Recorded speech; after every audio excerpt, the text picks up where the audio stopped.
नागपूर जिल्ह्यातील रामटेक तालुक्यातून एक धक्कादायक बातमी समोर आली आहे।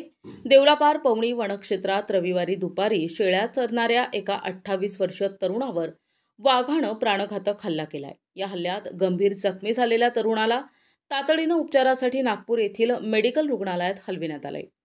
मिळालेल्या माहितीनुसार देवलापार पोलीस स्टेशन हद्दीतील निमटोला गावाचा रहिवासी सुदाम रामदास भलावी वय वर्ष 28 हा रविवारी दुपारी 3 ते 4च्या सुमारास आपल्या शेतात शेळ्या चारण्यासाठी गेला होता। त्यावेळी दबा धरून बसलेल्या वाघानं सुदामवर अचानक हल्ला चढवला। इतर मेंढपाळांनी आरडाओरडा केल्यानं वाघ घटनास्थळावरून पळून गेला। घटनेची माहिती मिळताच देवलापार पवनी वनपरिक्षेत्र अधिकारी आणि देवलापार पोलीस तात्काळ घटनास्थळी दाखल झाले। त्यांनी जखमी सुदाम भलावीला प्रथमतः देवलापार उपजिल्हा रुग्णालयात नेले। तेथे प्राथमिक उपचारानंतर त्याला पुढील उपचारासाठी नागपूरच्या मेडिकल रुग्णालयात पाठविण्यात आले। या घटनेचा पुढील तपास सुरू करण्यात आलाय।